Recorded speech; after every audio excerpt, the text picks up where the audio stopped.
inflation, and you think, wow, right, this was founded. Okay, started. It. In February 2022, I had a moment in my life I won't get too deep into right now that just led me down a path of waking up. And waking up for me started something simple, like what's the Federal Reserve? What do they do? How are they founded? That's odd. Other central banks, let me look into the past. Let me look at, how this was founded. Okay, it started with a bank panic. Why was there a bank panic? And then, you lead through the history, you get through the New Deal, you get through the Bretton Woods Agreement, you get into the Nixon shock, you get into Reaganomics, and then you walk through NAFTA and Glass-Steagall and the SEC margin rule change of 2004, and then you work all the way up to Citizens United and COVID inflation, and you think, wow, has this nation really just been on this path for a century? I make this content, guys, because I feel we are headed Reaganomics, and then you walk through, this was founded, okay, it started with a bank panic. Why was there a bank panic?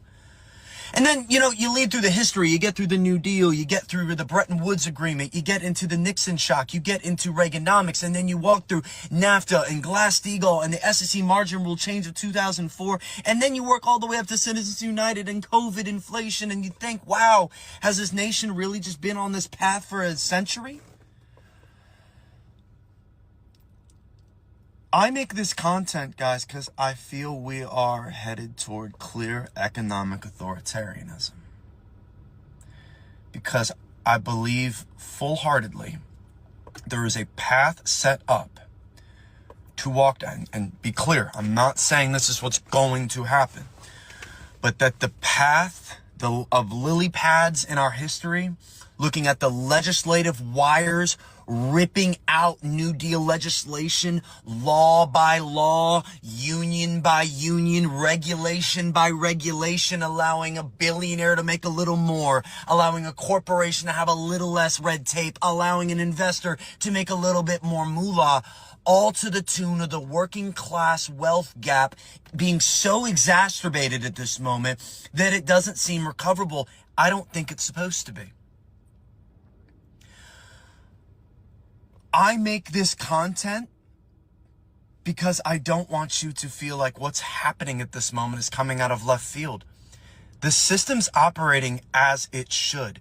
The usury model is operating as it should. The fractional reserve lending system is operating as it should. The political discourse to divide us between red and blue while they chase green is operating exactly as it should. And when you hear about what's going on today with regime change and oil gaining opportunities out in Venezuela, when you hear about billionaire pedophiles being covered up for, when you walk into a tariff-infused, inflating economy that's been inflating through Biden, through the first Trump term, through Obama's term, money was printed during Bush and Clinton, all these different politicians, blue or red, doesn't matter. And now we're talking digital ID. Now we're talking about getting currency out of paper and into the cloud. Now we're talking about paying down our own debt by utilizing stablecoin efforts. I'm here to tell you guys right now, I'm looking at a world with AI infusement, data centers backing it to a point where they can continue to live out their lives of wealth gaining, of capitalistic tendencies on the backs, not only of the working class, but just of the American people. See, I think there's truly a UBI world in the future. I think there truly is a regime change effort within our own economy that we'll see in the next few years. And this doesn't have to do with Trump. This doesn't have to do with even Republicans. It has to do with leadership. It has to do with unfettered Citizens United lobbying that has led toward legislation that's gotten us to the point where it seems like an unforeseen effort. I'm not stating that correctly. They're bringing about so many radical changes that we can't even conceptualize. Hear me. So that by the time they're implemented, we have no clue what's even happened. That money printing ad nauseum for the last decade and a half. We're going to get to the end of it and we're not even going to realize what has happened. We're going to get to digital ID and information control and lack of free speech due to them being able to monitor everything you do and literally be able to arrest you based off tendencies of posting comments you've made online.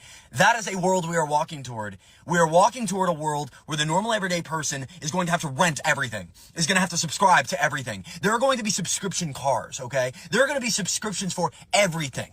Everything. There's not going to be any asset that can be obtained by the working class because they know if you did, you get your ass in a different class, and they don't want that. Because whenever you move up a class, somebody else has to move down a class, and that's not the way it has to be. About 2,000 years ago, about 1,996 years ago, a man stood in front of two different sects of people at two different times. One was a market of money changers who were utilizing the floor at which they were selling and taking advantage of those that were trying to conduct sacrifices and just ripping them a new one financially over it. He brought out a whip and flipped tables.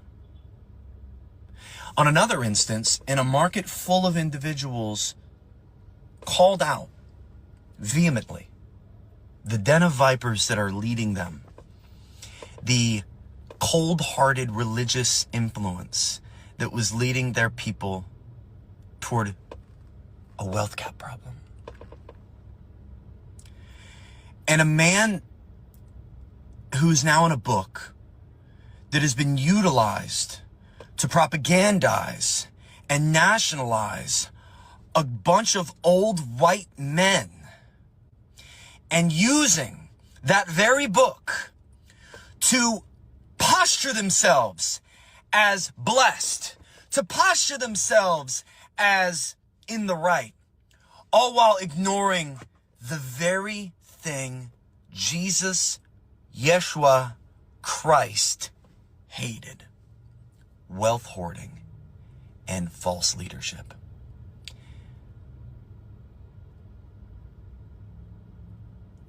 This is spiritual warfare, and if you think that Jesus wouldn't be the first person to step up against it, I don't think you've read the Bible.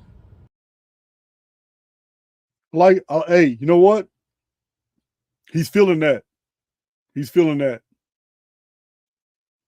He's not wrong. He's not wrong at all. Absolutely. He's not wrong.